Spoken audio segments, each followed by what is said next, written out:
दोस्तों, आज मैं जिस फिल्म को एक्सप्लेन करने वाला हूँ वो इतनी खतरनाक है कि देखकर आपके रोंगटे खड़े हो जाएंगे। फिल्म का नाम है जेड जोन, एक ऐसी जॉम्बी मूवी जहाँ जेल बन जाती है मौत का अड्डा। यहाँ इंसानियत की आखिरी उम्मीद एक छोटी सी बच्ची है और दुश्मन वो है हजारों पागल जॉम्बी। तो दोस्तों, वीडियो को बिल्कुल भी स्किप मत करना क्योंकि ये कहानी हर पल लेती है एक नया मोड़। चलिए शुरू करते हैं जी जोन की इस हैरान कर देने वाली जर्नी को। एक ग्रुप अपराधियों को मंगोलिया के एक दूर दराज इलाके की जेल में भेजा गया था, लेकिन उन्हें इस बात का अंदाजा नहीं था कि उन्हें वहां सिर्फ बोरिंग जेल लाइफ नहीं बल्कि एक खौफनाक राज का सामना करना पड़ेगा। अपना डर और हुकूमत जमाने के लिए जेल के गार्ड्स कैदियों पर हर हद पार कर रहे थे। हर कैदी के लिए एक डॉग बाउल तैयार किया गया और ट्रेनर ने हुक्म दिया कि खाना कुत्तों की तरह खाया जाए। एक छोटे बालों वाली लड़की ने जब जरा सा विरोध किया तो उसे बेरहमी से पीटा गया। उसके पूरे शरीर पर लाल जैम जेली पोत दी गई। फीमेल ट्रेनर ने धमकी दी कि अगर कोई नियम तोड़ेगा तो उसकी सजा 1 महीने और बढ़ा दी जाएगी। अब हर कैदी ने मजबूरी में सर झुका दिया। रात के सन्नाटे में एक मेल गार्ड बोर हो रहा था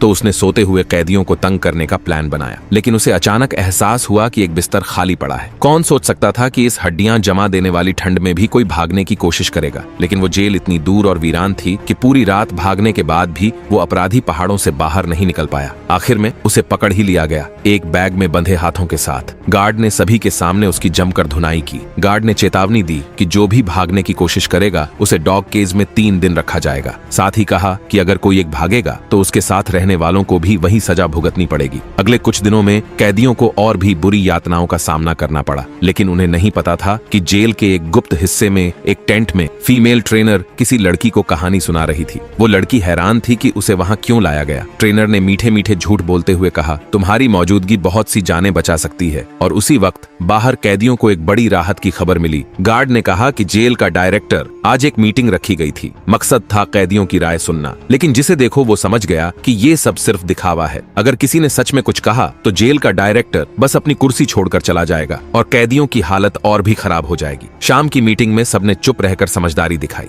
डायरेक्टर को लगा जैसे सब कुछ सही चल रहा है और वो मुस्कुराता हुआ चला गया, लेकिन उसके जाते ही कैदी आपस में धीरे धीरे बातें करने लगे। अब सबको समझ आ गया था, अगर यहाँ ज्यादा देर रहे तो या तो शरीर टूटेगा या दिमाग। आखिरकार उन्होंने एक खतरनाक फैसला लिया। आज रात सब मिलकर जेल तोड़ेंगे और भाग जाएंगे। आधी रात को जब मौका मिला तो कैदी धीरे धीरे तैयार होने लगे, लेकिन तभी जेल में एक गाड़ी आ घुसी। खिड़की से झांकने पर दिखा 2 आदमी तेजी से एक सीक्रेट टेंट के अंदर घुस गए। कुछ ही देर में मेल गार्ड डॉम में पहुंचा। सभी कैदी झट से सोने का नाटक करने लगे। गार्ड ने चुपचाप जाकर आकियांग नाम के एक आज्ञाकारी कैदी को उठाया और उसे लेकर बाहर चला गया। बाकी लोग हैरान थे, उन्हें समझ नहीं आ रहा था कि गार्ड अब कौन सी चाल चलने वाला है। इसी बीच किसी ने देखा कि बाहर जो गार्ड ड्यूटी पर तैनात थे वो सब अचानक नजर से गायब हो चुके थे। अब सबको यकीन हो गया कि यही है सबसे बड़ा मौका जेल से भाग निकलने का। वे बिना देर किए कपड़े पहने और चुपचाप डॉर्म से निकल गए। लेकिन उन्हें क्या पता था कि उसी वक्त आकियांग को टेंट में ले जाकर उसके गले में एक इंजेक्शन लगाया गया था और कुछ ही देर में वो जैसे किसी और की तरह बर्ताव करने लगा, जैसे उसमें कोई राक्षस समा गया हो। उसने टेंट में मौजूद लोगों पर ही हमला बोल दिया। पूरी जेल में सायरन बजने लगे। सीक्रेट टेंट का दरवाजा जबरदस्ती तोड़ा गया और कई जॉम्बी एक साथ बाहर निकल आए। वो हर किसी को देखकर टूट पड़े। उन्हें रोकने के लिए एक स्पेशल फोर्स की टीम भेजी गई जो गोलियां बरसाने लगी। उन्हें लगा कि बस कुछ मरे हुए लोग हैं, लेकिन तभी जॉम्बियों के बीच से अचानक आकियांग खुद जिंदा होकर हमला कर देता है। वो अब इंसान नहीं रहा था। कुछ ही देर में पूरी टीम को मौत के घाट उतार दिया गया। उधर जो कैदी भागने की कोशिश कर रहे थे, अब उन्हें भी एहसास हो गया कि कुछ तो बहुत गलत हो रहा है। अब सबने बिना सोचे समझे भागना शुरू कर दिया, क्योंकि अब जेल से भागना नहीं, जिंदा बचना असली लड़ाई बन चुका था। लेकिन कैदियों की रफ्तार भला जॉम्बियों से कैसे मुकाबला कर सकती थी। कुछ ही देर में एक कैदी बदकिस्मती से जमीन पर गिरा दिया गया। दूसरी ओर जेल डायरेक्टर यानी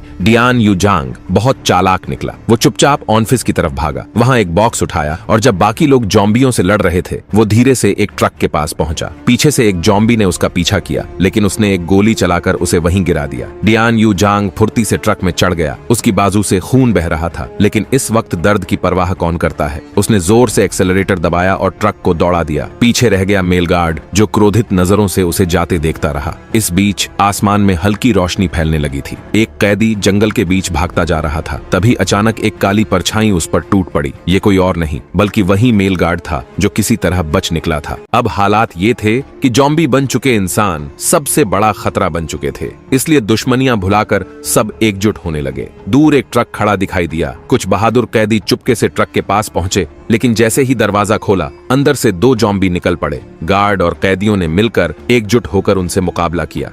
मगर इस झगड़े की आवाज बहुत तेज थी और आसपास के सारे जॉम्बी वहीं आ गए। उस पर ट्रक की चाबी भी जल्दबाजी में टूट गई। अब उनके पास कोई चारा नहीं था, सबको ट्रक छोड़कर फिर से भागना पड़ा। भागते भागते आखिरकार वे वापस उसी जेल तक पहुंच गए जहां से उन्होंने भागने की कोशिश की थी। कम से कम अब उनके पास छत तो थी। इसी मौके का फायदा उठाकर मेल गार्ड फिर से खुद को बॉस समझने लगा। लेकिन इस बार कैदी चुप नहीं बैठे। एक साथ सबने उस पर हमला कर दिया। उसे जान से नहीं मारा, लेकिन बुरी तरह पीटा। अब बहुत हो गया था। लंबे बालों वाला एक कैदी आगे आया और पूछा, आखिर तुम लोग इस जेल में कर क्या रहे थे? मेल गार्ड अब पूरी तरह टूटा हुआ था। उसने सच्चाई बतानी शुरू की। असल में इस जेल के एक सीक्रेट कैंप में एक एक्सपेरिमेंट चल रहा था। हर कैदी को धीरे धीरे एक टेस्ट सब्जेक्ट बनाया जा रहा था, लेकिन ये कोई नहीं जानता था कि बीते कल एक बड़ी गलती हो जाएगी और उसका अंजाम आज सबके सामने होगा। हालांकि मेल गार्ड ने यह भी कहा कि वो खुद उस एक्सपेरिमेंट का हिस्सा नहीं था। मेल गार्ड ने कहा वो सिर्फ एक्सपेरिमेंट के लिए कैदी लाता था, बाकी असली डिटेल्स उसे खुद भी नहीं पता थी। लेकिन कैदियों को उस पर जरा भी भरोसा नहीं था, तो उन्होंने एक रस्सी उठाई और उसे कसकर बांध दिया। 2 कैदियों को छोड़ दिया गया उसकी निगरानी के लिए। बाकी सभी लोग एक पास खड़ी बस में जाकर सो गए। कल रात से अब तक किसी को ठीक से आराम तक नहीं मिला था और अब तो किसी में ये सोचने की भी ताकत नहीं थी कि आगे क्या करना है। उधर जंगल में 2 कैदी पीछे छूट गए थे। जॉम्बी उनका पीछा कर रहे थे, लेकिन किस्मत से वे किसी तरह बचकर वापस जेल तक पहुंच गए। उन्होंने आते ही सबको एक भयानक खबर दी। ये वायरस बहुत तेजी से फैलता है। अब जेल के बाहर सिर्फ जॉम्बी ही जॉम्बी हैं। अब सबको लगने लगा था कि सिर्फ यहीं छिपकर रहना मतलब खुद अपनी मौत बुलाना। इसी वक्त मेल गार्ड ने एक और बात बताई। आसपास और भी कुछ ऐसे ही कैंप हैं। अगर हम वहां पहुंच जाएं तो शायद बच सकते हैं, लेकिन उन जगहों का सही लोकेशन सिर्फ उसी को पता था। अब ये जानकारी उसकी सौदेबाजी की ताकत बन गई और वो फिर से खुद को सबसे ऊपर समझने लगा। उसी वक्त अभी अभी लौटे कैदी आ बिंग को अचानक उल्टी होने लगी। कुछ लोग पास आए तो देखा उसकी गर्दन पर जॉम्बी का पंजा पड़ा था।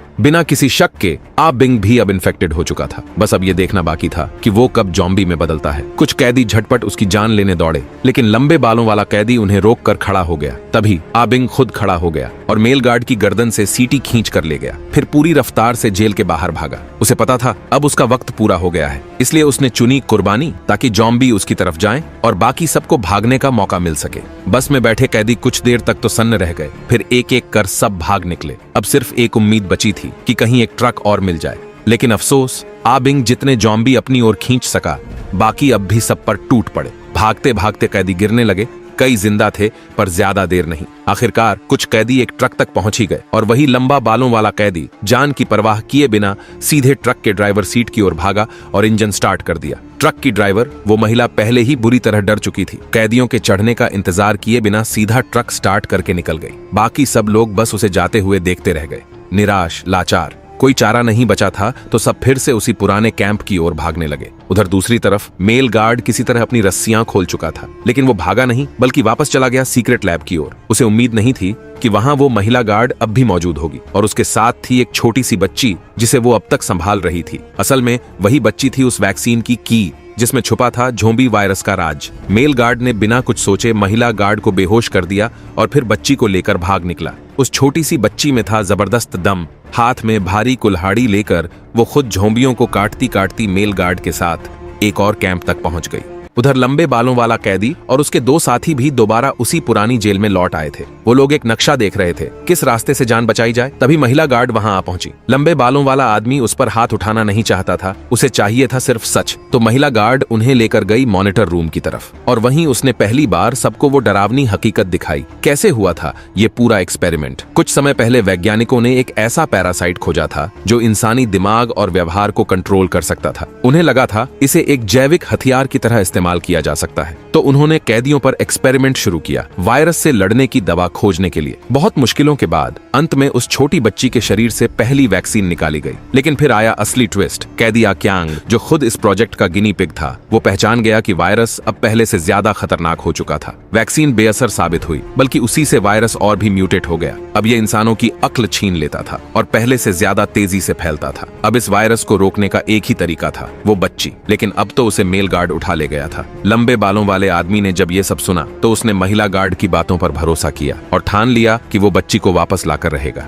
महिला गार्ड ने जेल में ही रुकने का फैसला किया और उसने उन्हें पास वाले कैंप का लोकेशन बता दिया, जहां शायद मेल गार्ड बच्ची को लेकर छिपा होगा। ज्यादा वक्त नहीं गुजरा, लंबे बालों वाला आदमी उस पते के सहारे पहुंच चुका था। अगले कैंप में किसी ने सोचा भी नहीं था। जो महिला ड्राइवर पहले भाग गई थी वो भी अब यहीं मौजूद थी। असल में वो मेल गार्ड से शांतिपूर्वक बात करना चाहती थी, लेकिन तभी पिछली रात भागा हुआ डीएनयू जांग अचानक कमरे का दरवाजा खोलकर घुस आया। जैसे ही उसकी नजर मेज पर रखे खाने पर पड़ी, उसकी भूखी आंखें चमक उठी। सब लोग उसकी बंदूक देखकर चुपचाप बैठे रह गए। हिलने की हिम्मत भी किसी में नहीं थी। डीएनयू जांग घमंड से बताने लगा कि पिछली रात जब मेल गार्ड को झोंबी ने काटा था तो उसने खुद को तुरंत एक वैक्सीन का इंजेक्शन लगा लिया था, लेकिन किस्मत ने साथ नहीं दिया। इंजेक्शन लगते ही उसके शरीर में वायरस फिर से एक्टिव हो गया। मेल गार्ड ने इसका फायदा उठाया और तेजी से उसकी बंदूक छीन ली। महिला ड्राइवर को परवाह नहीं थी, वो तो बस छोटी बच्ची को लेकर वहां से भाग निकली। वो तुरंत उस नर्क जैसी जगह से दूर निकल जाना चाहती थी। गाड़ी का स्टार्ट होना मेल गार्ड ने सुन लिया था। उधर लंब बालों वाला कैदी गन छीनने के लिए गार्ड पर झपटा। दोनों के बीच